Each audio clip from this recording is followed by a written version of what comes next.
자, 오늘은 많은 분들이 한 번씩을 가져보셨을 만한 질문인데, 우리나라의 대표적인 두 개의 반도체 기업이죠. 삼성전자하고 이제 SK 하이닉스가 각각 어떤 특징을 갖고 있는지, 어느 쪽을 추천드리는 건 아니지만 양쪽이 어떠한 장단점들 그리고 두드러지는 특징이나 차이를 갖고 있는지를 한번 비교 분석을 해보려고 해요. 그래서 이 강의를 보시는 투자자분들은 어떤 성격의 기업이 나랑 맞는지 한번 확인을 해보시면 좋을 것 같아요.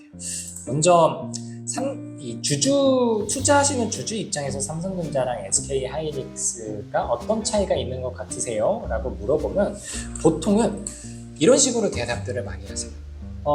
삼성전자는 주가의 변동성이 그렇게 안 심한 것 같아요. 근데 하이닉스는 주가가 왔다 갔다 엄청 많이 하더라고요 하는 그런 대답을 많이 받아요. 그래서 조금 사고팔고를 많이 하는 입장에서는 하이닉스가 재밌을 것 같고요. 반대로 삼성전자는 안정적이긴 하지만 재미가 없을 것 같아요 라는 그런 코멘트를 제가 많이 받아요. 근데 이게 이유가 있습니다.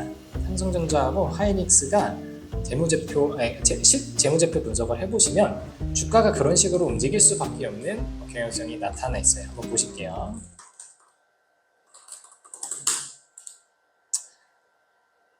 그냥 여기서 보여드릴게요. 하이닉스의 매출하고 이익의 움직임을 제가 한번 봐볼게요. 하이닉스는 보시면 2018년도부터 매출이 40조 찍다가 27조로 쭉 떨어졌다가 31조, 42조, 44조 이런 식으로 올라와요. 그죠? 그리고 근데 영업이익은요. 20조 찍다가 갑자기 2조 7천억으로 줄어요. 그리고 5조, 12조, 근데 7조 이런 식으로 떨어져요. 그리고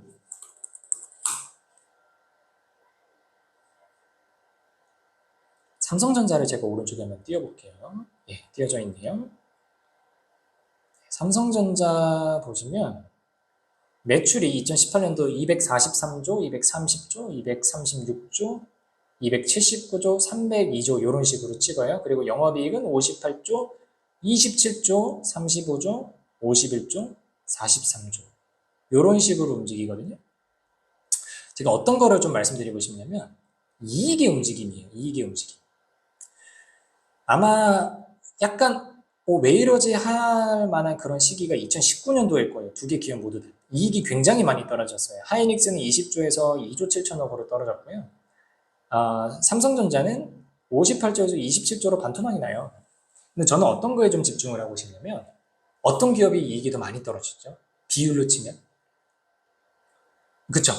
하이닉스가 훨씬 더 많이 떨어지죠. 하이닉스는 20조에서 2조 7천억이면 거의 9분의 1 토막이 난 거죠. 근데 삼성전자는 많이 떨어지긴 하지만 한 반토막 정도가 나요.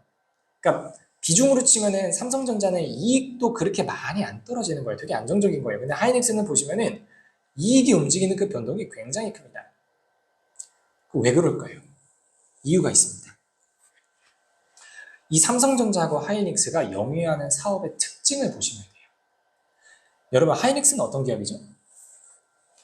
네, 이제 반도체 기업인데, 반도체 기업이라는 건 모두가 아시는데, 반도체 중에서도 하이닉스는 최근에는 이제 조금 더 확장을 하려고 노력을 많이 하고 있지만, 하이닉스는 사실상 메모리 반도체 하나만 하는 기업이에요.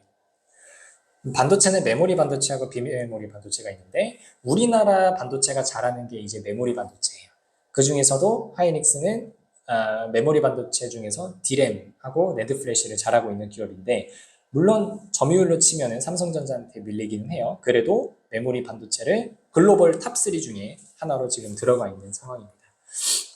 근데 하이닉스가 2019년 당시만 하더라도요.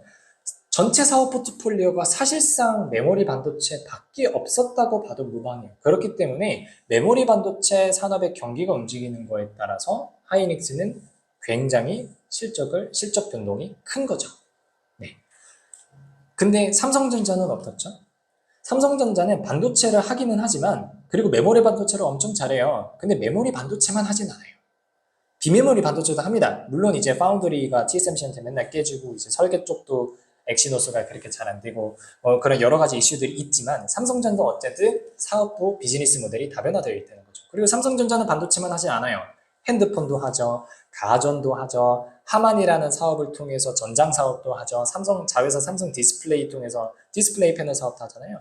여러 가지로 사업부가 분할이 되어 있습니다. 그렇기 때문에 반도체 사업이 꺾였을 때 타격을 받는 것은 맞는데 다른 사업부들이 어느 정도 쿠션 역할을 해주면서 반도체 경기가 2019년도에 확 꺾였거든요. 사실 확 꺾였을 때 받는 타격이 하이닉스에 비해서는 삼성전자가 훨씬 더 조금 부드러운 타격을 받는다 라고 볼 수가 있는 거죠. 이게 사업 포트폴리오의 차이가 있어서 그래요. 이게 첫 번째 포인트고요. 두 번째는 조금 재무적으로 파들어가 볼게요. 이 반도체 사업이 가지고 있는 특징이 하나가 있습니다. 그 특징은 뭐냐면 전체 비용 중에서 감가상각비가 차지하는 비중이 굉장히 높아요. 반도체는 사실 원재료 비중이 막 그렇게 많이 드는 사업, 그러니까 많이 들기도 하지만 그거보다 대규모 공장 설비가 들어가야 되기 때문에 그 공장 설비에서 발생하는 감가상각비에 대한 비용 비중이 굉장히 큽니다. 근데 보시면은 하이닉스는 반도체 하나만 하기 때문에 그 감가상각비가 사실은 고정비잖아요. 고정비는 매출의 변동이랑 상관없이 항상 발생하는 비용이거든요. 대표적인 게 감가상각비죠. 그러면 하이닉스 같은 경우는 전체 비용에서 감가상각비가 차지하는 비중이 굉장히 큽니다. 그러다 보니까 전방 산업의 경기가 움직이면서 매출이 움직여요. 매출이 줄어요, 예컨대. 근데 고정비는 그대로 가만히 있단 말이죠. 그럼 어떻겠어요? 그쵸? 이익이 박살이 나겠죠. 그게 하이닉스의 이익 변동성이 굉장히 큰 이유예요. 고정비가 차지하는 비중이 크기 때문에 이 외에서 매출이 움직일 때 그 움직이는 폭이 전부 다 이익의 변동으로 가는 거예요.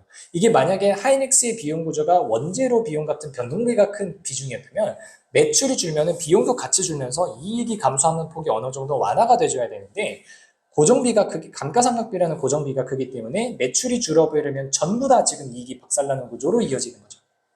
근데 지금 삼성전자는 어떻다고요? 다른 사업부가 많다고요. 그 중에서도 특히 이제 핸드폰이나 가전 쪽은 원재료가 많이 드는 사업이에요. 그러니까 변동비가 많이 들어요. 그래서 전체 비용에서 비중으로 봤을 때는 삼성전자가 하이닉스에 비해서 감가상각비라는 고정비가 차지하는 비중이 그렇게 크지 않습니다. 그럼 어떻게 될까요? 매출이 줄어도 감가상각비가 차지하는 비중이 그렇게 하이닉스에 비해서 상대적으로 크지 않기 때문에 이익이 줄어드는 폭을 완화시킬 수가 있는 거죠. 변동비가 그만큼 자리를 차지하고 있기 때문에 그런 거예요. 이렇게만 말씀드리면 하이닉스가 무조건 나쁜 기업이다 라고 혹시 느끼실 수 있지만 꼭 그렇진 않아요. 왜 그러냐면 하이닉스는 반대로 전방 경기가 좋아지잖아요. 그러면 이익이 미친 듯이 날아갈 거예요. 왜? 고정비가 비중이 큰데 이 고정비를 커버하는 그 이상은 커버하는 그 이상의 매출은 전부 다 이익이라고 말씀드렸잖아요. 그러면은 경기가 좋아서 매출이 올라가면 그게 전부 다 이익으로 가겠죠. 그러니까 이익이 떨어질 때도 많이 떨어지지만 올라갈 때도 굉장히 폭발적으로 올라가는 거예요. 그리고 주가는 하이닉스의 그러한 실적을 반영하는 거죠. 굉장히 주가 변동성도 클 수밖에 없어요. 당연히 실적 구조를 감안을 했을 때. 반대로 삼성전자는 전방 경기가 좋았을 때 이익이 늘어나긴 하지만 상대적으로 이익이 개선되는 폭이 하이닉스에 비해서는 그렇게 다이나믹하지 않을 수 있다는 거죠. 그렇기 때문에 주가도 점진적으로 움직이는 거고요. 물론 기업의 덩치가 커서 느리게 움직이는 것도 있겠지만. 네. 자, 그래서 오늘 제가 드렸던 말씀을 정리해드리면 삼성전자와 하이닉스를 비교할 때 영업이익의 변동성을 기준으로 나눌 수가 있는데 삼성전자는 영업이익의 변동성이 크지 않다 상대적으로 하이닉스는 크다 볼 수 있는데 그 이유는 두 가지로 찾을 수 있었어요. 첫 번째는 사업 포트폴리오가 얼마나 다변화되어 있냐. 하이닉스는 지금은 이제 다변화를 시도를 하고 있지만 적어도 몇 년 전까지만 하더라도 반도체, 그 중에서도 메모리 반도체 원툴로 가는 기업이라 메모리 반도체 산업의 그 경기 영향을 너무나 세게 받았다면 삼성전자는 그러니까 반도체도 메모리만 하는 게 아니라 여러 가지 반도체를 하고 있고 반도체만 하는 게 아니라 핸드폰이나 가전처럼 다양한 사업부를 가지고 있기 때문에 반도체 경기 움직임을 어느 정도 상쇄시킬 수 있다는 것. 플러스 재무구조적으로 반도체 산업의 감가상각비라는 고정비 포션이 큰데 하이닉스는 반도체만 하고 있었기 때문에 고정비 포션이 엄청 크다. 그래서 이익의 변동성이 크다. 반대로 삼성전자는 변동비가 큰 사업 포트폴리오도 많이 가지고 있기 때문에 고정비의 비중이 어느 정도 상쇄가 된다. 그래서 이익의 변동성이 그렇게 크지가 않을 수 있다 라고 정리를 해드렸습니다. 네, 이렇게 비교 분석해보시고 투자자 여러분들께서는 나는 안정성을 중요한다라고 하시면 아무래도 삼성전자 쪽으로 조금 편히 기우시겠죠. 근데 나는 일단 주식은 재밌어야 된다. 나는 사고팔고 나는 바덤벼 할 수 있다라고 그런 재미를 좀 추구하시는 분들께서는 삼성전자보다는 아무래도 하이닉스가 조금 더 어울리는 기업이 되겠죠. 네, 오늘은 여기까지 하겠습니다. 감사합니다.